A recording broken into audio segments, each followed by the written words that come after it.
everybody, so it's Friday and we're going to now today start to have a look at editing what we have done over the week and over last week to really make sure that our scenes, our writing is absolutely brilliant and really up-leveled.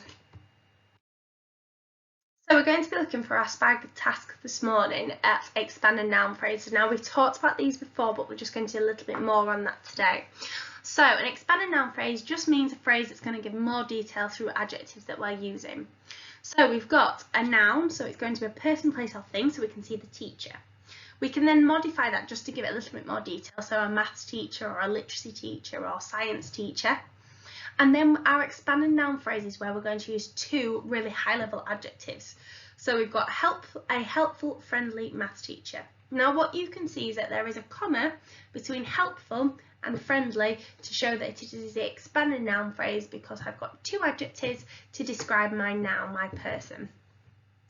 Now you might also want to add a prepositional phrase. Now remember we talked about prepositions in previous lessons where it's telling you about a little bit something more about where somebody is or what you can see or what timing it is. So we've got here a helpful, friendly maths teacher with a fluffy moustache.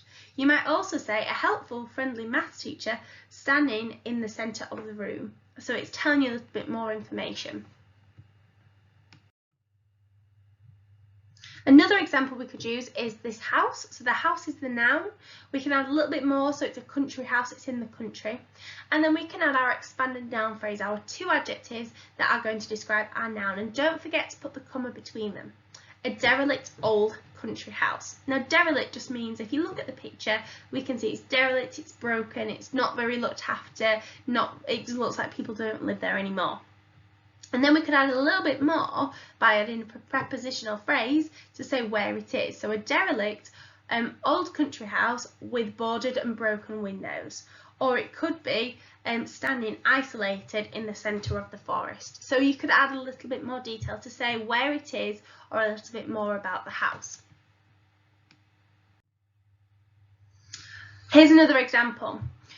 So we've got the noun, the trees, but we've got two trees this time.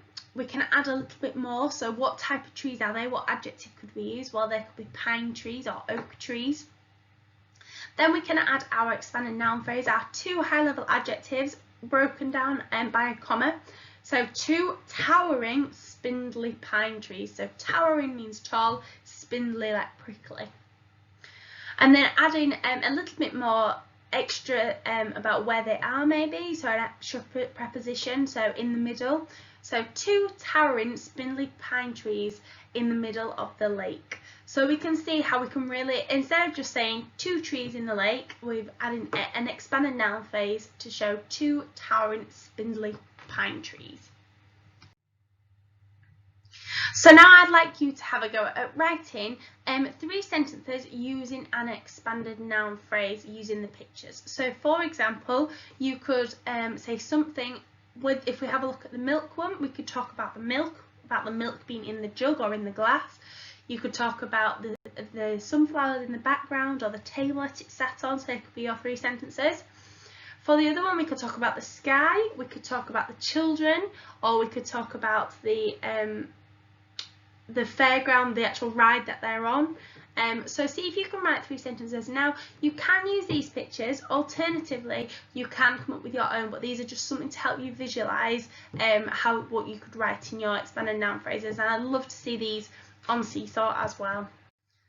So I'd like you now to see, can you spot an expanded noun phrase? So in this sentence I'd like you to identify the expanded noun phrase. So I'd like you to copy out the sentence and then underline where the expanded noun phrase is. So copy these out and then find remember expanded noun phrase, which is going to be 2 adjectives which describe the noun, and then we'll have a look to see if you've got the correct answers. So we've got the brightly coloured parrot flew through the canopy. We've then got after his lunch, so that's obviously the preposition. Harold ate a sweet, delicious chocolate brownie. So sweet, delicious is your adjectives and chocolate brownie is your modified noun. Under the waves, there's your preposition. The stripy fish swam quickly through the reef. Now, this actually, we could add a little bit more detail here to give it an extra. So the stripy, colourful fish. So we could have actually added a little bit more. So if you struggled to find that one, that was because it obviously hadn't quite given you the full detail, which it should have done.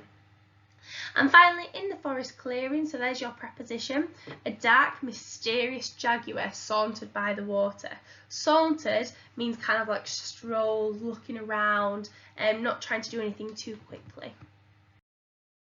So we had a look at writing our 4 scenes, or more if you might have done more, over the last week to show the story of a fairy tale, or alternatively it could be one that you had wrote yourself. Now, for this, what we're going to do today, we're going to go back over each scene, so scene 1, scene 2, scene 3, scene 4, or you might have had a scene 5, and we're going to up-level it and make it even better. So now I'd like you to think about these questions. So how would we make our writing the best it can be? How could we improve our writing? What features could we use? Or what punctuation or other things that we could use to make our writing the best that we can be? So I want you to have a think. You could write some ideas down, and then we'll see if you've got the same ideas of what I think you could do to really make your writing pop and really make it stand out. Okay, so did you get some of these that I've come up with? So high-level vocabulary, so instead of using words that you use a lot, maybe you could think about words that we've looked at over the last couple of weeks or over the year. I know we've done a lot of work on vocabulary, so you have got a lot to choose from. Using better adjectives, so don't choose ones like big and small. Can you really use some better, so use a thesaurus, or to really find some different synonyms that will really make your writing really descriptive. Including some adverbs to also help the audience to really understand how the characters are going to be acting, so proudly, quietly, loudly, all of the ones which generally, remember, adverbs finish in ly, not all of them, but most of them do. Checking your spelling, especially things like high frequency words. I know a lot of us spell went with a H in it, so please make sure you're really thinking about your spellings and checking your spellings. Using capital names for names and places and the start of sentences.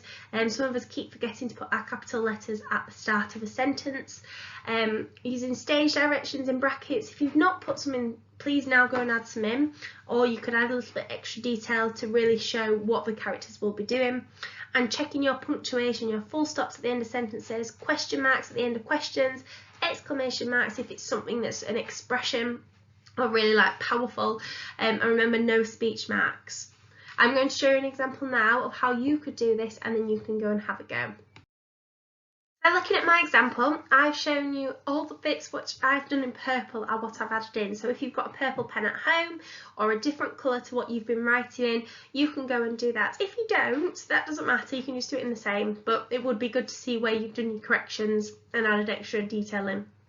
So for example, I've added in an extra adjective to say elegant young girl, so it's not just a beautiful, elegant young girl. I could even change out the beautiful and just put elegant.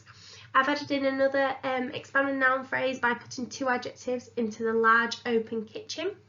I've added some extra stage directions in brackets, so tapping her feet together, and Cinderella put her head down and looked at the floor. I've added some extra adjectives in for dazzling shoes, and I've added a little bit extra to that to make it really clear what the stepsister is saying. So I've said, instead of just saying, did you polish my dazzling shoes, I said, did you polish my dazzling shoes correctly this time? I've changed my Cinderella so that it's got a capital C, so that I know that it is a name of a person. Also, if you have forgotten to put your colons in, please make sure you do that too. So now I'd like you to have a go at just doing like I've done, and you're going to start from the very beginning. So starting from your title and your character list or your cast list, and then all the way through scene 1 through to scene 4 or scene 5 if you have a scene 5. And I'd like you to go and make sure that you have got all of this in your writing. Now I will put these on Seesaw so you can see these as well, so that when you're going through that you can pull them up to make sure have you got everything included. Once you have up-leveled it, I'd love to see how you've up-leveled it, see the higher level vocabulary, so you could send me a few pictures in of that on Seesaw, because I'd love to see the extra detail that you've added there.